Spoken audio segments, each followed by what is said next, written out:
मैं तुम लोग एक चीज बताना चाहता हूं, जो फैक्ट है, जो किसी भी कॉम्पिटिटिव एग्जाम का एक फैक्ट है, सिर्फ आईआईटी नहीं, कोई भी कॉम्पिटिटिव एग्जाम हो उसका एक फैक्ट है। और वो फैक्ट क्या है? मान लो 300 नंबर का मेंस होता है, 300 मार्क्स का मेंस होता है। हमारा मेंस का जो पेपर होगा वो 300 मार्क्स का होता है, ठीक है। अब मान लो इसमें तुमको 280 मार्क्स, किसी बच्चे को 280 मार्क्स आ रहा है, किसी बच्चे को 280 मार्क्स आ रहा है, लेकिन उसने कुछ सिली मिस्टेक्स कर दी, उसने कुछ सिली मिस्टेक की, और ड्यू टू दो सिली मिस्टेक्स इसको आ गया 270 मार्क्स, 10 नंबर घट गया। उसने कुछ सिली मिस्टेक्स की जिसके कारण इसका 10 नंबर घट गया। इसकी रैंक 280 नंबर पे ऑल ओवर इंडिया होती, मान लो 30 रैंक होती,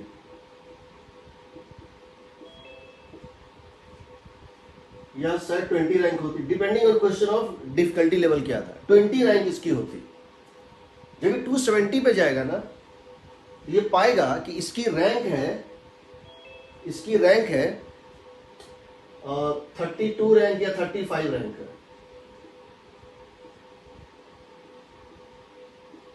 यानी इसने 2 क्वेश्चन मिस्टेक किया है, इसने 2 क्वेश्चन में गलती की, इसका रैंक 15 नीचे आ गया। दूसरा स्टूडेंट है जो कि 160 मार्क्स लाता, but due to silly mistake, due to some mistakes ये 150 लाया। इसने कुछ सिली मिस्टेक कर दी, इसका रैंक ऑल ओवर इंडिया होता 10,000 रैंक होता। इमेजिन करो इसका रैंक कितना होगा, इमेजिन करो इसका रैंक कितना होगा। क्या चीज? मे बी जैसा लास्ट ईयर का ट्रेंड था उसके अकॉर्डिंग 20,000 रैंक होगी। इसका मतलब क्या हुआ? पहली बात, the punishment you get for your silly mistake is less for toppers and very great for intermediates. जब तुम बीच में होते हो ना, तो तुम्हारे लिए एक एक क्वेश्चन कितना इंपॉर्टेंट है उसका तुम अंदाजा नहीं लगा सकते हो।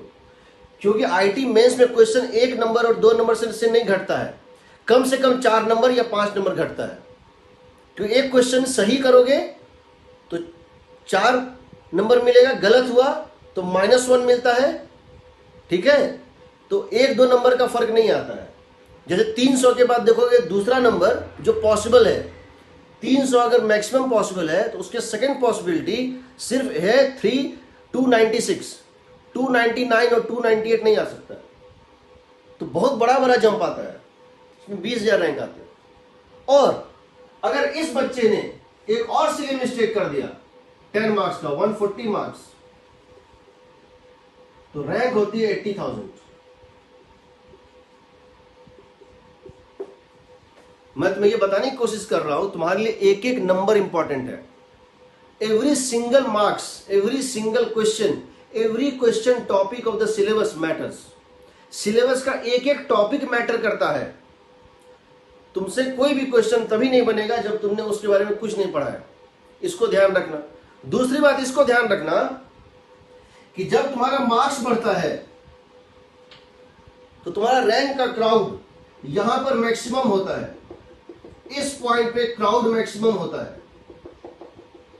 ये जो डॉट्स है ना, ये वो बता रहा है बच्चों के कितने मार्क्स पे कितने रैंक होते हैं। ये सब बच्चे इस टाइप से, यहां बहुत ज्यादा क्राउडेड प्लेस होता है, यहां पर बहुत ज्यादा क्राउडेड प्लेस होता है। जैसे तुम इसके ऊपर जाओगे ना, क्राउड थोड़ा घटता है और यहां तो बिल्कुल खत्म हो जाता है। तुम अभी यहां पर हो, अभी तुम्हारा स्टेज यहां पर है, अभी तुम्हारा स्टेज यहां पर है, और तुम रोज जो पढ़ाई कर रहे हो थोड़ा थोड़ा इसको ऊपर ले आ रहे हो, बट अभी तुम क्राउड में हो। अभी तुम जिस स्टेज में हो उस स्टेज में मैक्सिमम बच्चे हैं। अभी तुम जिस स्टेज में हो अपने प्रिपरेशन के, उस नॉलेज, उस जगह मैक्सिमम बच्चे हैं। अभी तुम जैसे जैसे पर डे कुछ गेन कर रहे हो, तुम्हारा बहुत ज्यादा रैंक में शिफ्ट हो रहा है। But once you cross this line, Once you cross this line, this is the threshold line.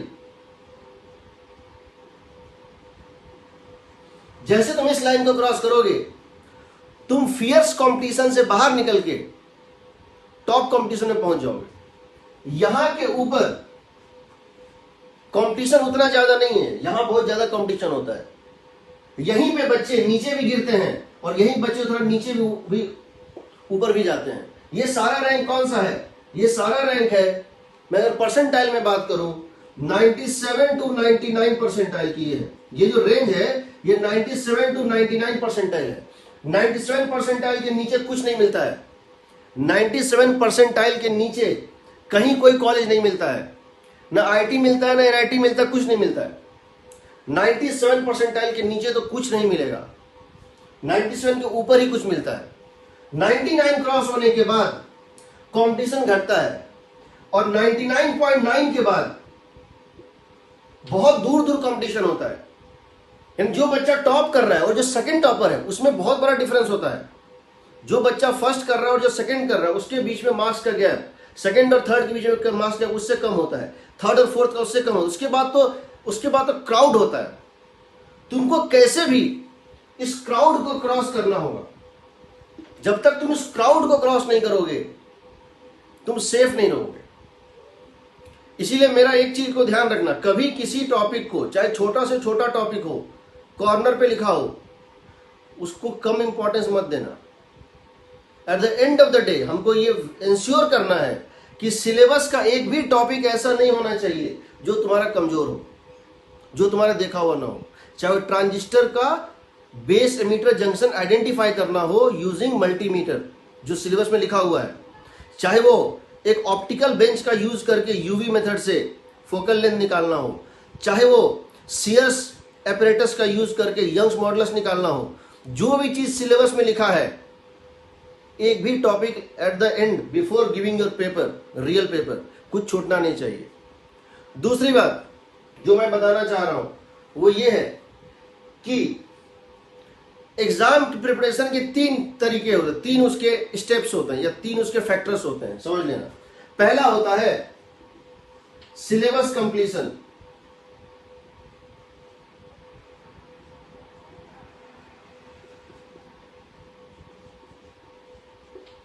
अगर आपका किसी सिलेबस का टॉपिक ही पढ़ा हुआ नहीं है तो आप तो वैसे ही गए। अगर तुम्हारा सिलेबस ही पूरा कवर नहीं हुआ है तो तुम वैसे ही कंपटीशन से आउट हो। उतने मार्क्स तो तुम वैसे ही लूज कर चुके हो, क्योंकि जो चीज तुम्हारा पढ़ा हुआ नहीं है उसका आसान क्वेश्चन भी नहीं बनेगा। जो चीज पढ़ा हुआ बिल्कुल नहीं है उसका आसान क्वेश्चन नहीं है। सिलेबस कंप्लीशन पहला चीज है। दूसरा, नोट्स और उसका revision. Notes and it's revision, सबसे ज्यादा इंपॉर्टेंट फैक्टर है रिवीजन। जितने नोट्स तुमने बनाए हैं उसको तुमको रिवाइज करना है, रिवाइज करते रहो। आज जो टॉपिक खत्म हुआ है 4 महीने बाद इसको नहीं भूल गए, रिवाइज करते हो। और रिवीजन का मेथड क्या है, बीच बीच में टेस्ट होगा, टेस्ट में पीछे का पूरा टॉपिक आएगा, एक बार उसको रिवाइज कर जाओ। जैसे ऑप्टिक्स का कल है तो तुम जब उसको रिवाइज करोगे ना तो तुम्हारा ऑप्टिक्स थोड़ा सा पहले से बेटर हो जाएगा, पहले से थोड़ा सा बेटर हो जाएगा। अगली बार फिर जब होगा और थोड़ा बेटर हो जाएगा। जब चौथी 5वीं बार टेस्ट होगा ना तो तुमको वो चीज लगेगा अब इसको रिवीजन की जरूरत नहीं है, मैं इतनी बार रिवाइज कर चुका हूं, मुझे याद हो गया। तीसरा, टेस्ट एंड एनालिसिस। टेस्ट दो। टेस्ट इसलिए नहीं दो, टेस्ट में तुमको सबसे बड़ा चीज क्या सीखना है समझ लो, how to maximise the marks. तुम्हारा टेस्ट का पर्पस 100% लाना नहीं है, तुम्हारे टेस्ट देने का पर्पस है judicious selection of questions. Question को सिलेक्ट इस तरह से करना है, पहले आसान क्वेश्चन सिलेक्ट करना है, पहले उन क्वेश्चन को सिलेक्ट करना जो देखा हुआ है, बस देखा और टिक कर दिया। एटलीस्ट 1/3 क्वेश्चन तुमको मिलेगा पेपर में, हर पेपर में, जो तुम्हारा पहले से देखा हुआ होगा। और कुछ क्वेश्चन ऐसा मिलेगा जो इतना लेंदी होगा, इतना डिफिकल्ट होगा, उसमें बहुत टाइम लगेगा। उन क्वेश्चंस को शुरू में मत करना। तुम्हारा काम सिर्फ मार्क्स लाना है, कहां से लाए, किसको पहले बनाए, ये मैटर नहीं करता है। इसमें तुमको सबसे मेन चीज ये समझना है, how to select questions in the increasing order of difficulty and time taking. Starting के 50% टाइम में 60% मार्क्स गेन करना पड़ेगा तुमको। तो यहाँ पे तुम्हारा सबसे बड़ा स्किल जो तुमको सीखना है वो तुमको प्रैक्टिस के टाइम भी सीखना है। जब तुम किसी डीपीपी या किसी बुक से क्वेश्चन बनाते हो तो ऐसा नहीं कि एक क्वेश्चन बनाए और की देख लिए, नहीं, एक 10 क्वेश्चन का सेट ले लो, एक 10 क्वेश्चन का सेट ले लो कि हाँ 1 से 10 मुझे बनाना है, टाइम फिक्स कर लो 30 मिनट्स, 30 मिनट्स में ये 10 क्वेश्चन बनाना है, अलार्म लगाओ, स्टार्ट हो जाओ। अब इसमें ये समझना कि कोई क्वेश्चन नहीं बन रहा है तो बिकॉज अब तुम 30 मिनट्स में 10 क्वेश्चन बनाने का टारगेट फिक्स कर चुके हो तो तुम्हारे लिए 30 मिनट्स ही है। तो अगर कोई क्वेश्चन लेंदी लग रहा है तो उसको छोड़ देना। ये प्रैक्टिस अपने प्रैक्टिस के टाइम करो, एग्जाम के टाइम नहीं है। जो चीज एग्जाम में करते हो, एग्जाम भी एक किस्म का डीपीपी है, एग्जाम भी एक किस्म का डीपीपी है जिसमें पीछे आंसर नहीं दिया होता है। एग्जाम भी एक किस्म का प्रैक्टिस सीट है जिसमें तुमको मिनिमम टाइम में मैक्सिमम मार्क्स लाना है। हो सकता है वो मैक्सिमम 100 ना हो, लेकिन इतना गारंटी होना चाहिए अगर मैं 100 ना ला सका तो कोई नहीं ला सकता है, क्योंकि मैंने जिस प्रोसेस, जिस सीक्वेंस में क्वेश्चन बनाया है उससे बेहतर सीक्वेंस नहीं हो सकता है। यहां तुमको जुडिशियस सिलेक्शन ऑफ क्वेश्चन पे तुमको सबसे ज्यादा प्रैक्टिस करनी है।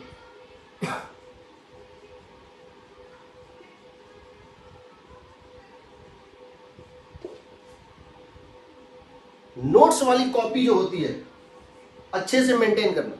ये 3 स्टेप तुम करते रहो, साइकिलिंग करते रहो, कभी कोई दिक्कत नहीं आएगी, कभी कोई दिक्कत नहीं आएगी। जो अभी तुम जिस स्टेज से गुजर रहे हो ये फर्स्ट स्टेज है, ये सिलेबस कंप्लीशन का स्टेज है। नोट्स तुम बना रहे हो, आई होप सो। उसके बाद उसकी रिवीजन, टेस्ट, सिलेक्शन, प्रैक्टिस, ये सब अभी चलते रहेगा पूरे साल। तो इस बात को ध्यान रखना, तुमको कंपटीशन से अगर बाहर निकलना है, तुम अभी जिस स्टेज पे हो वहां कंपटीशन बहुत ज्यादा है, अभी तुम इस स्टेज से गुजर रहे हो। जब तुम इसको पार कर जाओगे तब तुम सेफ लिमिट में आओगे। ठीक है, याद रखना, यहां मत खड़े रहना। यहां खड़े हो तो डेंजर जोन में हो, यहां खड़े हो तो डेंजर जोन में नहीं हो। तुम्हारी गलती तो वो पनिशमेंट तो मिलेगा दोनों केस में, बट यहां तुम्हारी कॉलेज चेंज होगी, ब्रांच चेंज होगी, यहां तुम्हारा कॉलेज का नेचर और इवन हो सकता है कि करियर ही चेंज हो जाए। तो इसको समझना, कंपटीशन इक्वल नहीं होता है। ठीक है, चलिए अब मैं आज का टॉपिक स्टार्ट कर रहा हूं। मैं डाउट क्लास में लेता हूं, वैसे भेजा है तो मैं डाउट क्लास में लूंगा मैं। हाँ, वैसे तो होती है पहली मेंस जनवरी के फर्स्ट वीक में, बट पिछली बार जो है फेब में हुई थी, फेब के लास्ट में। अगली बार भी गारंटेड मान के चलो कि फेब के लास्ट में होगी, उससे पहले नहीं होगी। जितना सेशन लेट हो चुका है, बट मेरा टारगेट ये है, मैंने जो सोचा था, हालांकि मुझे कहीं लगता है मैं शायद गलत सोचता हूँ, मैं कुछ ज़्यादा सोच लेता हूँ। मैं ये सोचता हूँ कि अक्टूबर तक तुम्हारा सिलेबस खत्म कर दूँ, नवंबर, दिसंबर, जनवरी, फरवरी हम तुमको रिवाइज और एक्स्ट्रा चीज़ें जो होता है वो कराएं। फिर देखते हैं, हमारा सिलेबस बहुत कंफर्टेबल पोजीशन पे है, हमारा सिलेबस बहुत कंफर्टेबल पोजीशन है। मैं आज की डेट में अगर 1 महीने रुक भी जाऊँ, ना पढ़ाऊँ तो भी कोई फ़र्क नहीं पड़ता है। बट मुझे ये लगता है कि अगर तुम्हारा सिलेबस पहले थोड़ा कवर रहेगा, तुमको रिवीजन का टाइम मिलेगा, और रिवीजन बहुत ज़रूरी है, रिवीजन बहुत ज़रूरी है। ठीक है, वैसे होता है जब तक कोविड का सिचुएशन नहीं था, जनवरी के फर्स्ट वीक में 7 या 8 जनवरी के आसपास होता था आईआईटी का मेंस स्टेज 1, वो बोर्ड के पहले होता था। फिर मार्च में जब बोर्ड हो जाता था तो अप्रैल के फर्स्ट वीक में होता था मेंस का सेकंड चांस मिलता था। दोनों में से बेस्ट लिया जाता है, 1 और 2 में से जो बेस्ट है वही तुम्हारा रैंक होगा। अप्रैल में होता था फर्स्ट वीक में, और फिर मई के लास्ट में जाके एडवांस पेपर होता था। ये उन्हीं बच्चों का होता था जो मेंस क्वालिफाई कर लेते थे, उनको एक सर्टेन रैंक तक ले आते थे।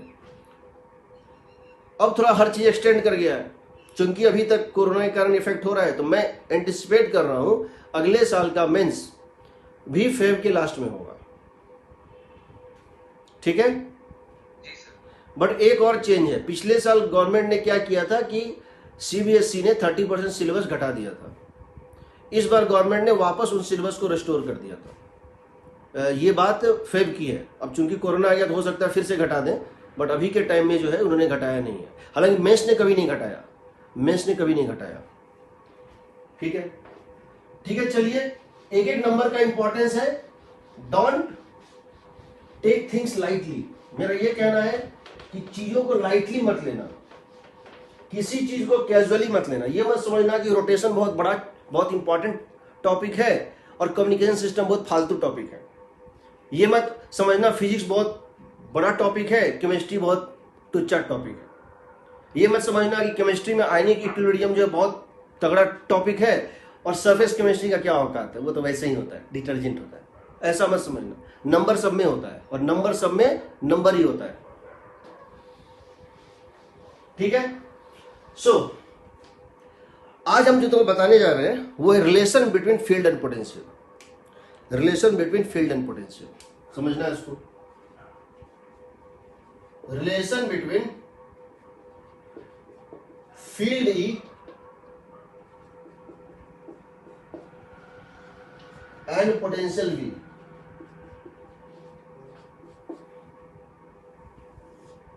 एक वेक्टर क्वांटिटी है, एक स्केलर क्वांटिटी, दोनों में क्या रिलेशन होता है? तो हमने तुमको एक डिफिनेशन दिया था। क्या कहा था? हमने कहा था कि du होता है change in potential energy per unit charge. इसको क्या बोलते हैं? dv बोलते हैं जी।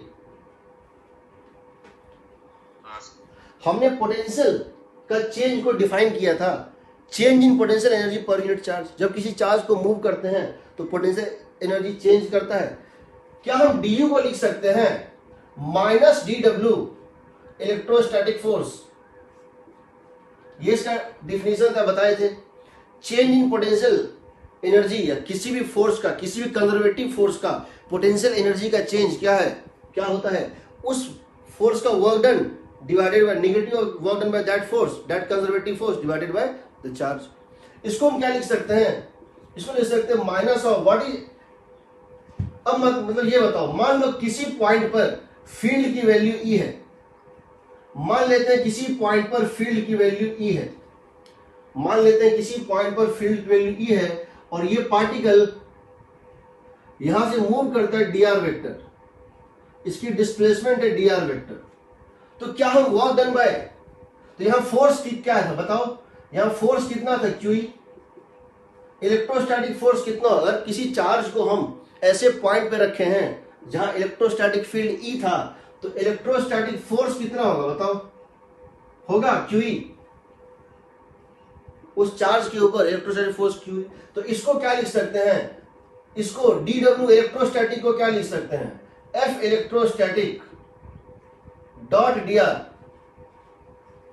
बाय Q लिख सकते हैं। हम जानते हैं वर्क डन का डिफिनेशन होता है F डॉट dr। इसको हम क्या लिख सकते हैं? माइनस ऑफ F इलेक्ट्रोस्टैटिक को क्या लिख सकते हैं? इलेक्ट्रोस्टैटिक फोर्स इस चार्ज पे क्या होगा? Q into E dot dr divided by Q। तो ये और ये तो कट गया, तो कितना आ गया बताओ? dv is equal to minus E dot dr। dv is equal to minus E dot dr। ये क्या डिफाइन कर रहा है? Change in potential energy, change in potential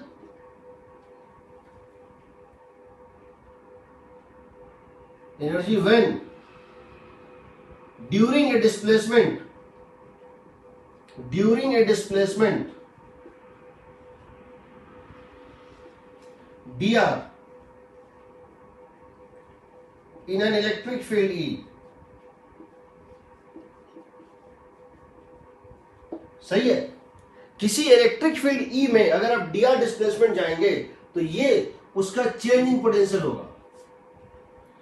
इसका मतलब ये वेक्टर क्वांटिटी और change in this scalar quantity का ये रिलेशनशिप है। तो समझना है इसको। हम इसको लिख सकते हैं dv is equal to minus E dr cos theta, where theta is the angle between electric field vector and that displacement vector। Electric field vector और डिस्प्लेसमेंट वेक्टर के बीच में एंगल है इलेक्ट्रिक फील्ड और डी आर के बीच में angle है theta. इसका मतलब क्या हुआ कि मान लेते हैं यहां एक यूनिफॉर्म इलेक्ट्रिक फील्ड है, मान लेते हैं कि यहां पर एक यूनिफॉर्म इलेक्ट्रिक फील्ड है। Suppose this is a uniform electric field. मान लेते हैं कि ये जो है एक यूनिफॉर्म इलेक्ट्रिक फील्ड है, ठीक है। और हम यहां पर क्या कर रहे हैं, हम यहां पर खड़े हैं, हम यहां पर खड़े हैं, हम यहां से जाना चाहते हैं। यहां यूनिफॉर्म इलेक्ट्रिक फील्ड ई है, मान लेते हैं यहां पर एक यूनिफॉर्म इलेक्ट्रिक फील्ड ई है और हम यहां से मूव करना चाहते हैं। डी आर डिस्टेंस कितना, डी आर डिस्टेंस। तो यहां से डी आर मूव करने का इनफाइनाइट डायरेक्शन है, इस पॉइंट से डी आर मूव करने का इनफाइनाइट डायरेक्शन, हम कहीं भी डी आर डिस्टेंस मूव कर सकते हैं। तो मान लेते हैं कि हम यहां से यहां चले गए डी आर, यह हो सकता है हम यहां से यहां चले जाएं डी आर, यह हो सकता है हम यहां से यहां चले जाएं डी आर, यह हो सकता है हम यहां से यहां चले जाएं डी आर, यह हो सकता है हम यहां से यहां चले जाएं D R. Many possibilities are there. हम डी आर डिस्टेंस अलग अलग डायरेक्शन में जा सकते हैं। हम डी आर डिस्टेंस, ये सारे डी आर है, अलग अलग डायरेक्शन में जा सकते हैं। तो अगर हम यहां से यहां जाएंगे और हम यहां से यहां जाएंगे तो क्या लिखेंगे, यहां से यहां जाएंगे तो पोटेंशियल का चेंज क्या होगा, यहां से यहां जाएंगे तो पोटेंशियल का चेंज होगा dv is equal to minus E D R cos 0 degree. क्योंकि ये जो डिस्प्लेसमेंट वेक्टर है डी आर और ये जो वेक्टर है ई, ये दोनों पैरेलल हैं। ये जो वेक्टर है ई और ये जो वेक्टर है डी आर पैरेलल है। तो यहां पर ई और डी आर में एंगल क्या आएगा, 0 डिग्री, तो माइनस ई डी आर। तो यहां से आ जाएंगे तो पोटेंशियल घटेगा, माइनस का मतलब क्या है, डिक्रीज करना। तो फील्ड के डायरेक्शन में जब आर डिस्टेंस जाएंगे तो पोटेंशियल डिक्रीज करता है।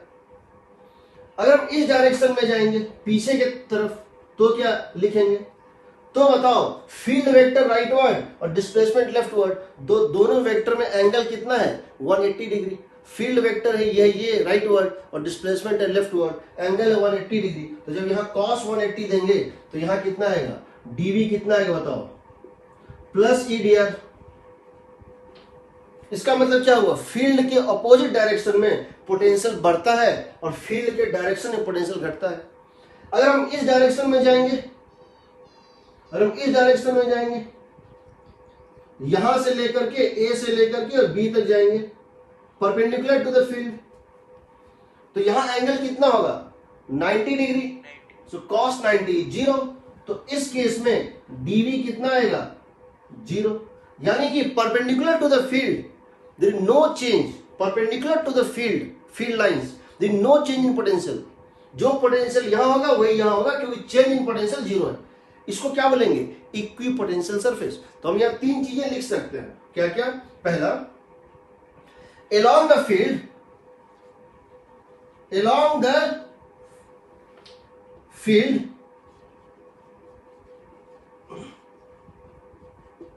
potential decreases, opposite to field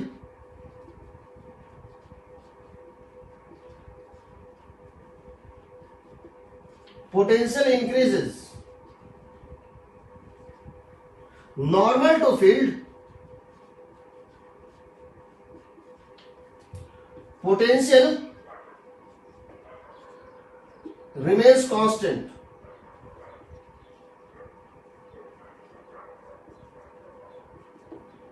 agreed, agreed, ठीक है। हाँ, पोटेंशियल होगा। जब यहां फील्ड है तो पोटेंशियल, यहां दोनों साइड q से मल्टीप्लाई कर दो, देखो ये है पोटेंशियल, अगर मैं दोनों साइड q से मल्टीप्लाई कर दूं तो क्या लिख दूंगा, q dv is equal to minus of q e dr लिखूंगा। ये क्या है, पोटेंशियल एनर्जी, ये क्या है, पोटेंशियल एनर्जी का change, and that is equal to minus F D R, यही ना। तो दो चीज याद रखना, एक बात समझ लो, मैं तुम्हें relation between field and potential बता रहा हूं, मैं तुम्हें relation between field and potential बता रहा हूं, यही रिलेशन वैलिड है, यही रिलेशन वैलिड है। सेम फॉर, हम यहां लिख सकते हैं same for F and you. अगर फील्ड की जगह मैं फोर्स दे दूं और पोटेंशियल की जगह पोटेंशियल एनर्जी दे दूं तो वो रिलेशन वहां भी वैलिड हो। गेटिंग? फील्ड और पोटेंशियल रिलेटेड है, वही रिलेशन, सेम रिलेशनशिप। यहां पे Q से मल्टीप्लाई कर दो, इसको भी Q से मल्टीप्लाई कर दो, ये क्या बन जाएगा? फोर्स, और ये क्या बन जाएगा? Potential energy. ठीक है? यहां किसी को डाउट है?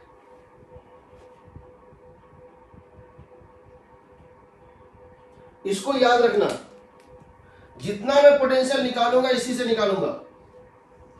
dV is equal to minus E dot D R. अब मुझे एक चीज बताओ, अगर यहां का पोटेंशियल 50 वोल्ट है, मान लो अगर यहां का पोटेंशियल 50 वोल्ट है,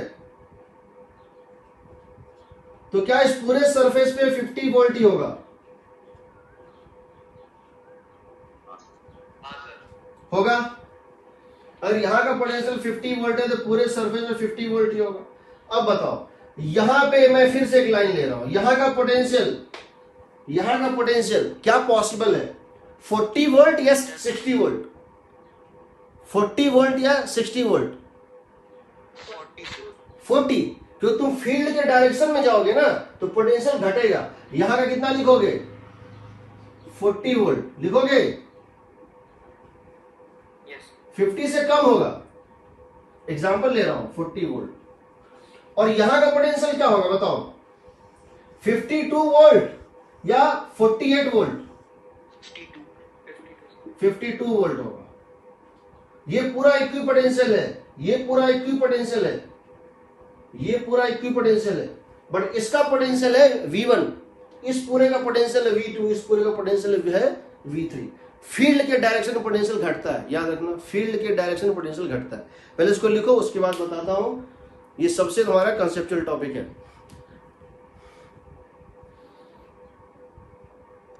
अभी हम देखेंगे इसको, बट एक बार इसको लिख देते हैं। देखो, dV is equal to minus E dot D R. इसी को मैं अगर रिवर्स कर देता हूं तो लिखाता है, इसी को मैं अगर रिवर्स कर देता हूं तो लिखाता है E is equal to minus DV by D R. E is equal to minus DV by D R. देखो, निगेटिव साइन तो कॉमन है, फील्ड को इंटीग्रेट करोगे डी आर के साथ तो देगा चेंज इन पोटेंशियल, और पोटेंशियल को डिफरेंशिएट करोगे नेगेटिव साइन के साथ तो देगा फील्ड। ये होता है E is equal to minus DV by D R. ये होता है E is equal to minus DV by D R. ठीक है? E is equal to minus DV by D R. ये भी एक दूसरा रिलेशनशिप है। इसमें वेक्टर नहीं कि मैग्नीट्यूड? वेक्टर के साथ बताऊंगा, अभी डायरेक्शन बताऊंगा। I will tell you how to find direction. किसी स्पेस में हमको सर्टेन पॉइंट्स के फील्ड पता है। So in space where there is a uniform electric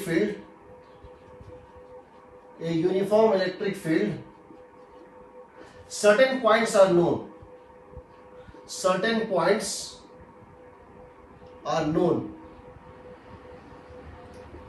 with some potential, with known potentials। हमें कुछ पॉइंट्स पता है और उनके पोटेंशियल भी पता है। ये एक सर्कल बना रहा हूं मैं, इसके सेंटर पे पोटेंशियल है 50 वोल्ट, इसके सेंटर पे पोटेंशियल है 50 वोल्ट। और हमने क्या किया है, ये एक रेडियस, एक सर्किल बनाया है जिसका रेडियस है 2 सेंटीमीटर। ये सर्किल या स्फीयर मान सकते हो, प्लेन में लिया है तो सर्किल है। सो रेडियस इसकी दी हुई है 2 सेंटीमीटर। मैंने क्या देखा कि यहां का पोटेंशियल था 40 वोल्ट, यहां का पोटेंशियल था 50 वोल्ट, यहां का पोटेंशियल था 50 वोल्ट, किसी इंस्ट्रूमेंट से हम मेजर कर सकते हैं, और यहां का पोटेंशियल था 60 वोल्ट। ऐसे इसको घुमाए ना, तो ऐसे करके पोटेंशियल यहां से क्या हुआ, पहले डिक्रीज किया, मिनिमम हुआ, फिर इंक्रीज किया, फिर इंक्रीज किया, और फिर इस तरह से यहां से यहां तक पोटेंशियल डिक्रीज कर रहा है, यहां से यहां तक फिर इंक्रीज कर रहा है। सबसे पहले मुझे ये बताओ कि फील्ड का डायरेक्शन क्या होगा?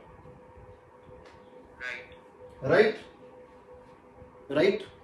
इनफैक्ट तुमको अगर ये पॉइंट पता चल गया, ये और ये सेम पोटेंशियल पे है, तो तुम एक चीज तो कह सकते हो कि फील्ड लाइन इसके तो परपेंडिकुलर होगा, गारंटेड है, क्योंकि ये एक इक्वी पोटेंशियल सरफेस है, तो फील्ड लाइन इसके होगा perpendicular. Now there two perpendicular possible, rightward और लेफ्ट वर्ड। यहां दो परपेंडिकुलर पॉसिबल है, या तो राइट हो या लेफ्ट हो। और राइट लेफ्ट में कैसे करेंगे डिसाइड? तो जिधर पोटेंशियल घटता है उधर होता है, यानी फील्ड इस डायरेक्शन में रहा होगा, क्योंकि फील्ड यहां से यहां घट रहा है। अब फील्ड की मैग्नीट्यूड कितनी होगी जरा देखो, फील्ड की मैग्नीट्यूड कितनी होगी? तुम यहां से यहां तक गए, उसको बोलते हैं minus DV by D R. Field कितना होगा? Minus DV by D R. जिस डायरेक्शन, अगर तुम फील्ड के डायरेक्शन में जा रहे हो तो minus DV by D R. तो बताओ, यहां से जब यहां तक गए तो final potential minus initial potential, 40 minus 50, final potential minus initial potential divided by D R. यहां से यहां तक की डिस्टेंस कितनी है? 2 सेंटीमीटर, यानी 2 into 10 to the power minus 2 metre. ये था वोल्ट, तो ये कितना हो जाएगा बताओ? 500 volt per metre. 500 volt per metre is the field here, and direction is rightward. यानी हम कह सकते हैं field is equal to 500 volt per metre I cap, correct?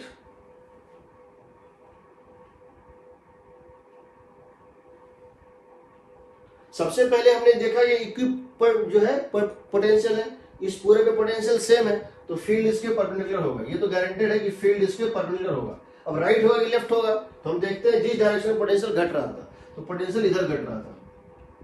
Agreed? तो अब हमने क्या किया, ये हो गया हमारा फील्ड। इसकी मैग्नीट्यूड क्या होगी? तो फील्ड के डायरेक्शन में जब तुम जाओगे डी आर डिस्टेंस, तो पोटेंशियल में ड्रॉप कितना होता है? Minus DV. तो यहां से यहां तक ड्रॉप क्या हो रहा है? 10 volt. 10 volt by D R कितना है? 2 सेंटीमीटर। तो 10 by 2 into 10 to the power minus 2, 500 volt per metre. तो ये आ गया वेक्टोरियल फोर्स। अब अगर मैं तुमसे ये पूछूं, what would have been the potential at this point? यहां से एक पॉइंट ले रहा हूं मैं इसी सर्किल पे, जो एंगल बना रहा है 37 डिग्री, तो यहां पर पोटेंशियल कितनी होगी? तो क्या लिखोगे? अगर तुम ए से लेकर बी तक जा रहे हो तो लिखोगे DV is equal to minus E D R cos theta, यही ना?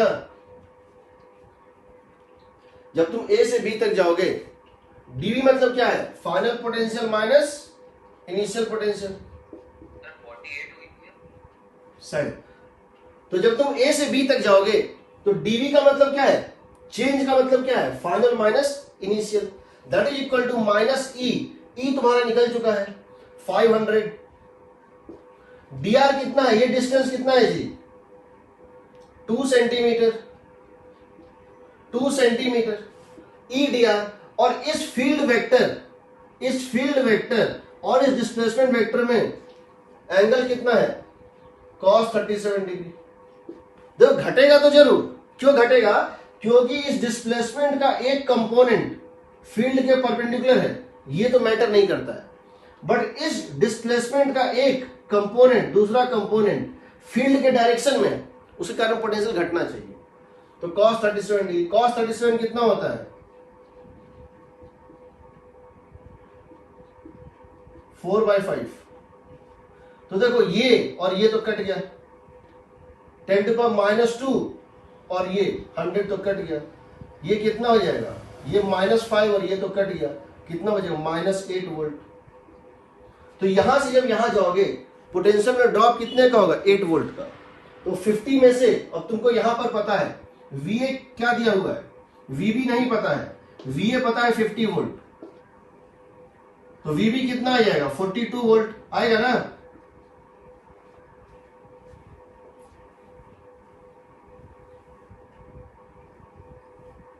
वीवी कितना आएगा? 42 वोल्ट आएगा ना? Yes sir. अच्छा, तुमसे एक क्वेश्चन पूछा गया है इस तरह से, समझना इसको। हाँ हाँ बताओ। ये कैसे पता कि फील्ड मतलब वो जो इक्विपोटेंशियल लाइन है हाँ, उसके बाद भी फील्ड हॉरिजॉन्टली चलेगी, ये कैसे पता चलेगा? उसके हॉरिजॉन्टली चलेगी मतलब? मतलब जरूरी थोड़ी है कि वो इक्विपोटेंशियल के हाँ, बाद मतलब कहने का मतलब है कि मैं ये बोल रहा हूँ कि चलो ये प्लेनर फील्ड है, मैं बोल रहा हूँ uniform electric field in X Y plane मान लो, ठीक है, सारा कुछ एक्स वाई प्लेन में, तब ठीक है ना? हाँ सर। ठीक है, तो पहले इसको नोट करो। नहीं सर, हाँ, सर मतलब अगर ये फील्ड वो जो इक्विपोटेंशियल लाइन है उसके बाद निकलने से थोड़ी ऊपर हो गई, इक्विपोटेंशियल लाइन के बाद थोड़ी सी निकलने के बाद थोड़ी ऊपर हो गई। मतलब फैल गई इस तरह से, हाँ तो यहां मैंने लिखा यूनिफॉर्म इलेक्ट्रिक फील्ड है, ये तुमको दिया हुआ क्वेश्चन में। यूनिफॉर्म है मतलब यूनिफॉर्म मतलब उसकी मैग्नीट्यूड भी हर जगह सेम है और डायरेक्शन भी सब जगह सेम है, जी सर। ये क्वेश्चन में दिया हुआ है, ठीक है? पहले इसको लिखो, उसके बाद मैं बताता हूं आपको।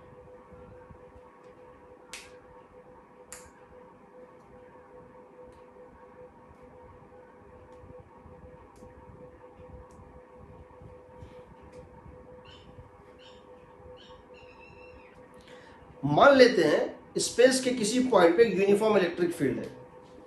सो यूनिफॉर्म इलेक्ट्रिक फील्ड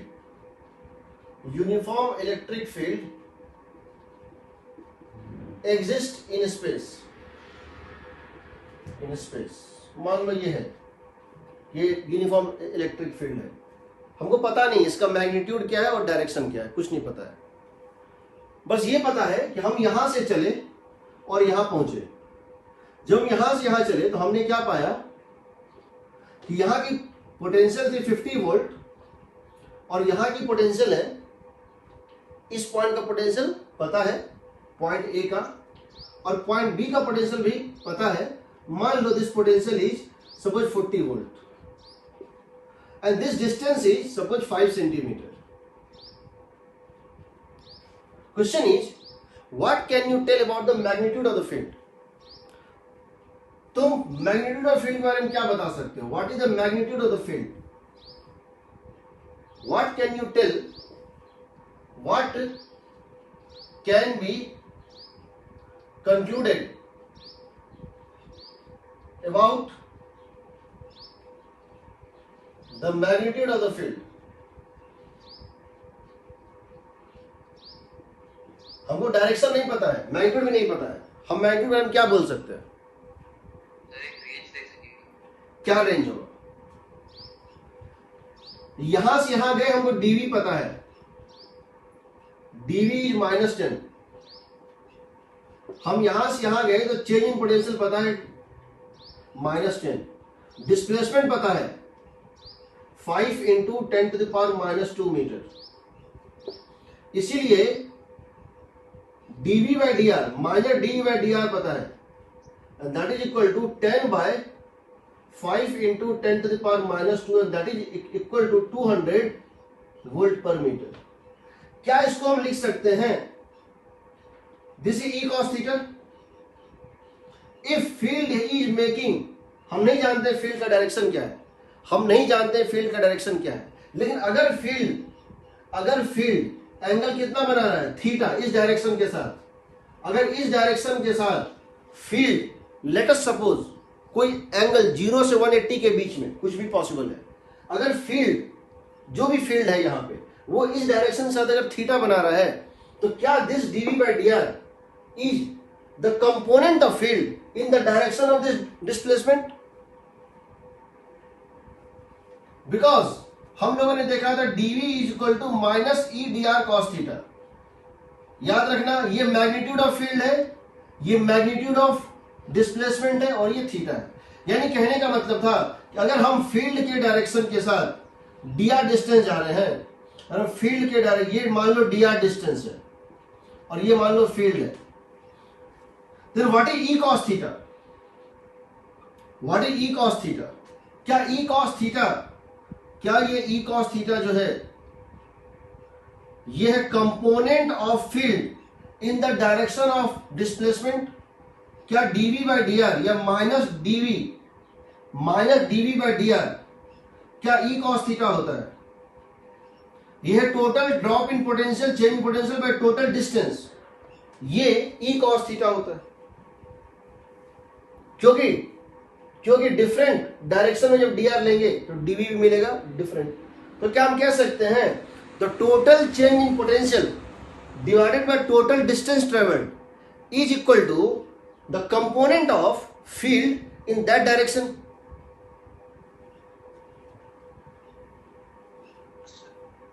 तो क्या हम कह सकते हैं ई कॉस थीटा इतना होगा, ई कॉस थीटा इतना होगा। इसीलिए ई की value greater than equal to 200 volt per metre होगी कि नहीं?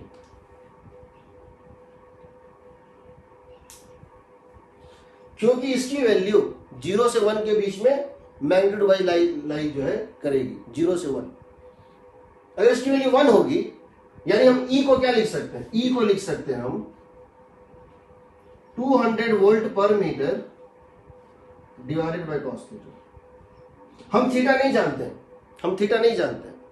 बट हम ये जानते हैं कि थीटा की वैल्यू 0 से 1 तक, कॉस थीटा 0 से 1 लिख सकते हैं। इसकी वैल्यू अगर हम कॉस थीटा की वैल्यू 1 लेंगे तो आएगा 200 वोल्ट जो है पर मीटर, और अगर 0 लेंगे कितना आएगा, इनफाइनाइट आएगा। तो क्या हम बोल सकते हैं E is greater than equal to 200 volt per metre. हो सकता है अगर तुम फील्ड के ही डायरेक्शन में गए होते, अगर फील्ड इसी डायरेक्शन में है, अगर सपोज फील्ड इसी डायरेक्शन में है, तब इसकी मैग्नीट्यूड किसके इक्वल है, 200 वोल्ट पर मीटर। अगर फील्ड इसी डायरेक्शन में है तो उसकी मैग्नीट्यूड क्या होगी, 200 वोल्ट जो है पर मीटर। तो उस केस में थीटा क्या होगा, 0। और अगर फील्ड किसी और डायरेक्शन में है तो उस फील्ड का एक कंपोनेंट इसके बराबर है, उस फील्ड का एक कंपोनेंट, उसका एक पार्ट इसके बराबर है। इसका मतलब फील्ड का मैग्नीट्यूड या तो ये हो सकता है या इससे ज्यादा हो सकता है। सही है? Yes, sir. Sir, but theta can't be 90, right? Theta can't be 90. That is why it is up to. Sir, because if theta is 90, it will be equipotential. Okay, if theta is 90, this is infinite. Yes, sir. Yes, sir. If theta tends to 90, this tends to infinite. I am not putting equality here. Yes, sir. Yes, sir. Possible है। This question has been asked in IIT 3 or 4 times. ये 3-4 बार पूछ चुका है mains में। SC Verma का है और है ऑब्जेक्टिव 2 का क्वेश्चन। डोंट, मतलब ये है, एक बार इसको देखना जरूरी है तुम्हारे लिए। इसको लिखो, उसके बाद मैं बताता हूं कि फील्ड से पोटेंशियल और पोटेंशियल से फील्ड कैसे निकालते हैं, मैथमेटिकली और पिक्टोरियली बोथ। हम जानते हैं कि dv इक्वल टू होता है minus E dot D R, that is equal to minus E D R cos 0 degree cos theta, but theta is the angle between E vector and dr vector. So if theta is 90 degree, dv is 0, that means a surface perpendicular to या normal to, a surface normal to field lines have same potential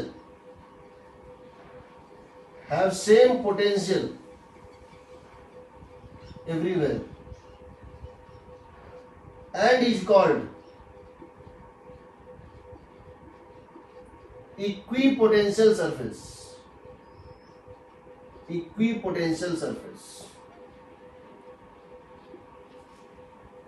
इसका मतलब क्या है, एक तरबूज है, मेरे पास एक वाटरमेलन इस टाइप से, ये मेरे पास एक वाटरमेलन है,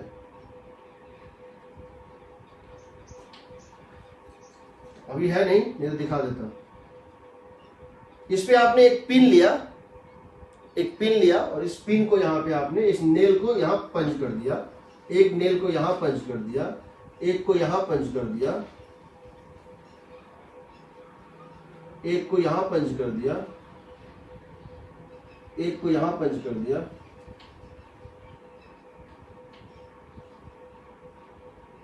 तो समझिएगा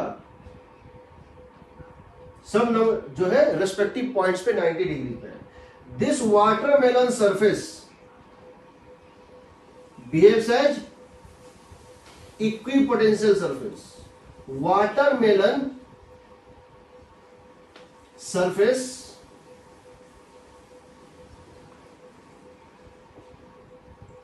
behaves as equipotential surface.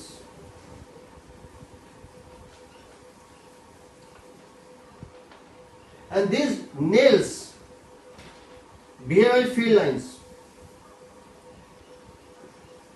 इसका मतलब क्या हुआ? अगर तुमको इक्विपोटेंशियल सरफेस पता है तो फील्ड लाइन ड्रॉ कर लोगे, और फील्ड लाइन पता है तो इक्विपोटेंशियल सरफेस ड्रॉ कर लोगे। कैसे? बाद में चल के पढ़ेंगे वेव ऑप्टिक्स में। This is similar to this equipotential surface is similar to wavefront. This called wavefront, इसको बोलते हैं वेव फ्रंट ऑप्टिक्स में। और इसको बोलते हैं रेज। लाइट के रेज होते हैं, जो रे डायग्राम होता है, रे के परपेंडिकुलर जो सरफेस होता है उसको क्या बोलते हैं? वेव फ्रंट बोलते हैं। वहां बताऊंगा what is the difference between quantum physics and classical physics. Means quantum में जो हमने फोटोन थ्योरी पढ़ा है और जो हमारा वेव थ्योरी होता है, दोनों में क्या फर्क होता है, इसको ये समझो। इसका मतलब क्या हुआ कि मान लो मैं तुमसे कहूं कि ये एक इक्विपोटेंशियल सरफेस है। This is a given equipotential surface, given equipotential surface.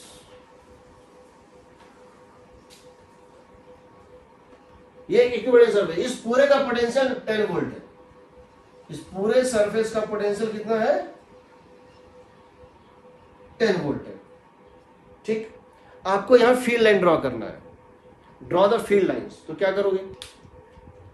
Her point पे नॉर्मल ड्रॉ करोगे ऐसे करके।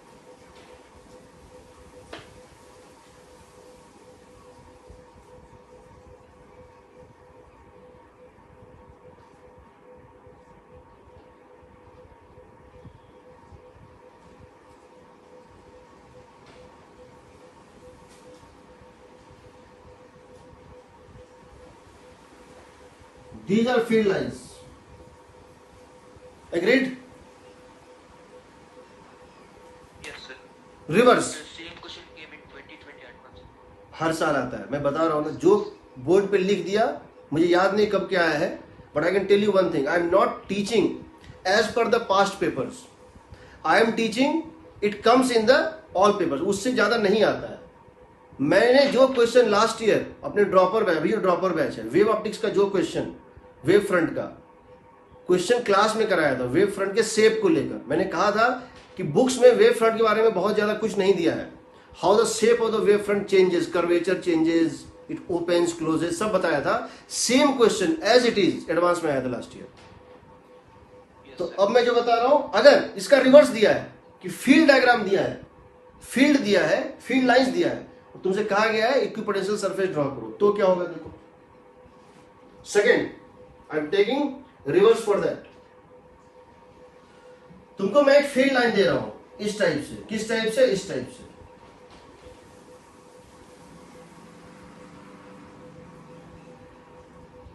These are the field lines given to you. These are the field lines. कहीं स्पेस में ये फील्ड लाइंस दिए हुए हैं। These are field lines. You have to draw equipotensial surface. तो क्या तुम इक्विपोटेंशियल सरफेस इस टाइप से ड्रॉ कर सकते हो? Is this a valid equipotential surface? क्या ये एक वैलिड, यहां एक स्ट्रेट लाइन खींच दो, गलत हो जाएगा? क्यों? Yes. इस सरफेस पे ये हर जगह क्या होना चाहिए? परपेंडिकुलर। तो इस तरह से लो, देखो, take it like this, take it like this. यहां पर अगर मैं एक नॉर्मल ड्रॉप करूंगा तो इस तरह से बनेगा। यहां अगर हम एक नॉर्मल ड्रॉप करेंगे तो इस तरह से बनेगा। अप्रोक्सीमेटली। यहाँ पे ड्रॉ इस तरह से बनेगा और यहाँ करेंगे तो इस तरह से बनेगा। तो हम इसको इस तरह से कह सकते हैं, this takes the turn like this and goes like this. Agreed?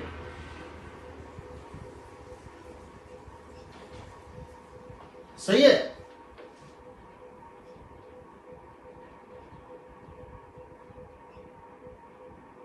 एक ऐसा सरफेस बनाना है कि हर पॉइंट पर ये जो टेंजेंट होगा, इस फील्ड के डायरेक्शन में जो टेंजेंट होगा ये इसके परपेंडिकुलर हो।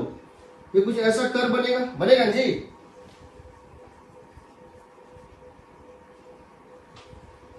एग्रीड? मान लेते हैं ये जो इक्विपोटेंशियल सरफेस है तो वो क्वालिटेटिवली ड्रॉ करना है, क्वांटिटेटिवली नहीं। तुमको क्वालिटेटिवली ड्रॉ करना या ऑप्शंस में से चूज करना रहेगा। मान लेते हैं ये इक्विपोटेंशियल सरफेस 50 वोल्ट पे है। मैं नेक्स्ट इक्विपोटेंशियल सरफेस यहां ड्रॉ कर रहा हूं, देखना। मैं नेक्स्ट इक्विपोटेंशियल सरफेस यहां ड्रॉ कर रहा हूं।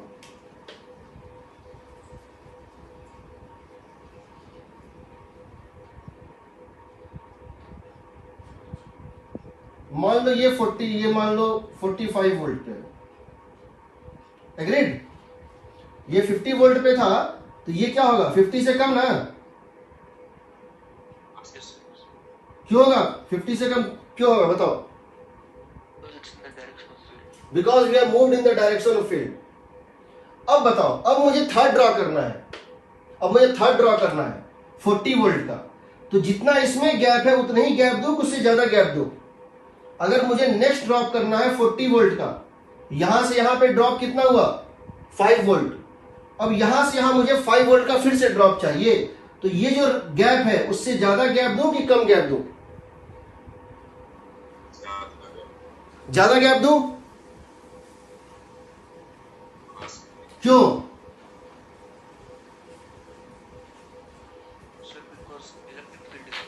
Because the magnitude of electric field, क्या बताया था, लाइंस जितने क्लोज होते हैं फील्ड उतना स्ट्रांग होता है। At this point the lines are closer, so field is strong.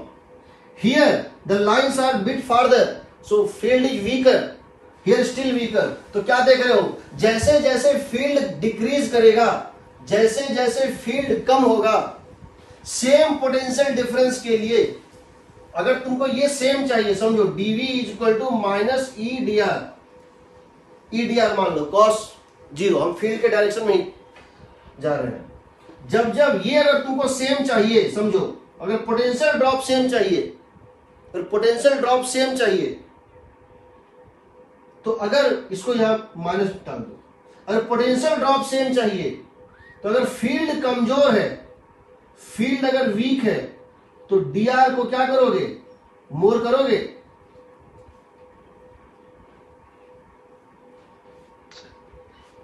अगर तुमको सेम पोटेंशियल ड्रॉप चाहिए, यानी E into D R same चाहिए, field into displacement in the direction of field same चाहिए।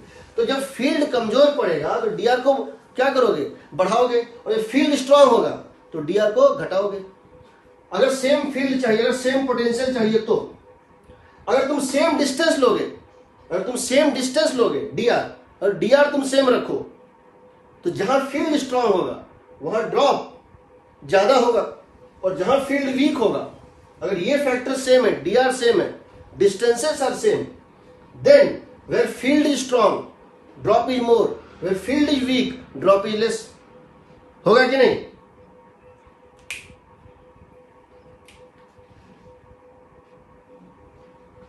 समझ रहे हो? यहां से यहां में जितना ड्रॉप हुआ उतना ही डिस्टेंस अगर यहां लेते, अगर यहां से यहां के डिस्टेंस में, अगर इस डिस्टेंस में ड्रॉप कितना हुआ है 5 वोल्ट, तो सेम डिस्टेंस यहां लेते तो ड्रॉप 5 वोल्ट से कम होता। अगर सेम डिस्टेंस यहां लेते तो ड्रॉप 5 वोल्ट से कम होता। तो यहां की पोटेंशियल जो है वो 40 से क्या होती, ज्यादा होती, 41 या 42। लेकिन वो सेम ड्रॉप चाहिए, तो जब फील्ड कमजोर पड़ेगा जो जब फील्ड यहाँ पे वीक हो गया तो डिस्टेंस को बढ़ाना पड़ेगा, तब जाके सेम ड्रॉप मिलेगा। ठीक है, सर ये सही से समझ में नहीं आ रहा। समझाता हूं, पहले इसको लिखो, उसके बाद मैं पॉइंट चार्ज के केस में बताता हूं, समझ जाओगे। We are taking a point charge, हमारे पास यहाँ एक पॉइंट चार्ज है क्यू, यहां हमारे पास एक पॉइंट चार्ज है क्यू, क्यू की वैल्यू है 1 नैनो कूलम, यानी 1 इंटू 10⁻⁻9 कूलम। ठीक है, तो इसका पोटेंशियल क्या होता है जी, के क्यू बाई आर, यानी 9 into 10⁻9 into 1 into 10⁻⁻9 by R, and that is equal to 9 by R. Agreed? यहां से 1 मीटर पे पोटेंशियल क्या होगा बताओ, यहां से 1 मीटर पे पोटेंशियल क्या होगा, 9 वोल्ट, और इस पूरे स्फीयर पे पोटेंशियल 9 वोल्ट ही होगा। ये पूरा का पूरा क्या है, इक्विपोटेंशियल सरफेस है, ठीक है ना। ये हो गया 9 वोल्ट, आर इक्वल टू 1 पे, आर इक्वल टू 2 पे, आर इक्वल टू 2 पे बताओ,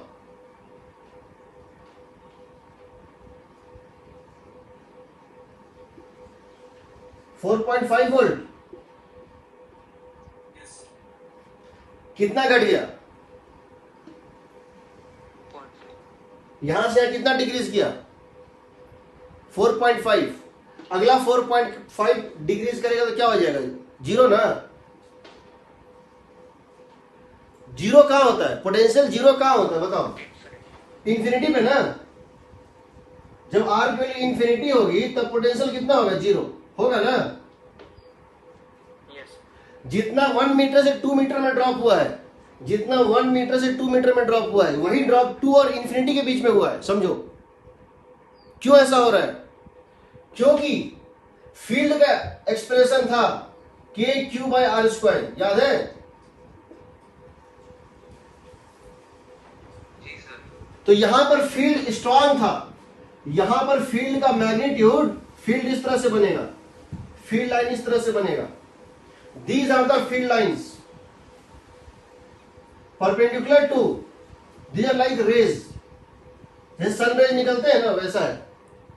अब बताओ, यहां से यहां तक फील्ड स्ट्रांग था, तो यहां से यहां में 4.5 वोल्ट के ड्रॉप के लिए जितना डिस्टेंस चाहिए था उससे ज्यादा यहां चाहिए था।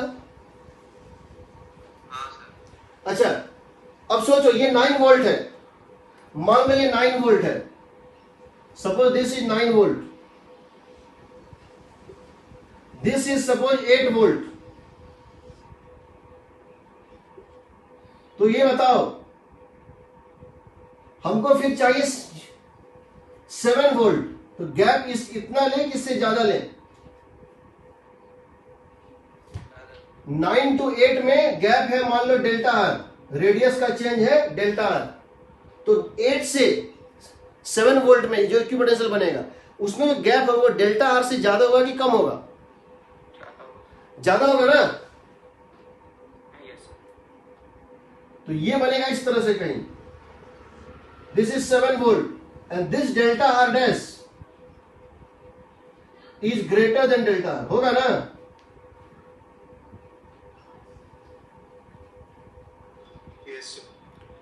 क्योंकि फील्ड, तुम यहां स्ट्रॉन्ग फील्ड में जा रहे हो, strong field, large amount of field into dr, और यहां तुमको फील्ड घट गया इनटू डीआर और सेम करना है तो डीआर को बढ़ाना पड़ेगा ना। हाँ सर।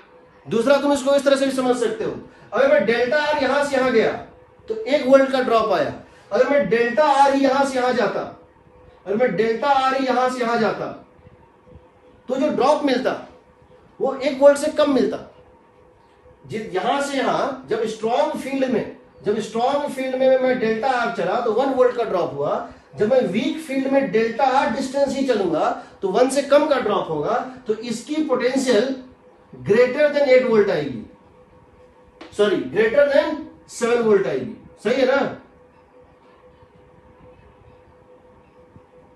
जी सर। यहां से 1 वोल्ट कट रहा हूं, यहां से आप मान लो 0.5 कट रहा हूं, तो ये कितना हो गया? 7.5 ना। यही मैं कहना चाह रहा हूं। बाकी मैं नेक्स्ट क्लास में कराऊंगा तुम्हारा, फिर मैथ का भी क्लास है, ठीक है?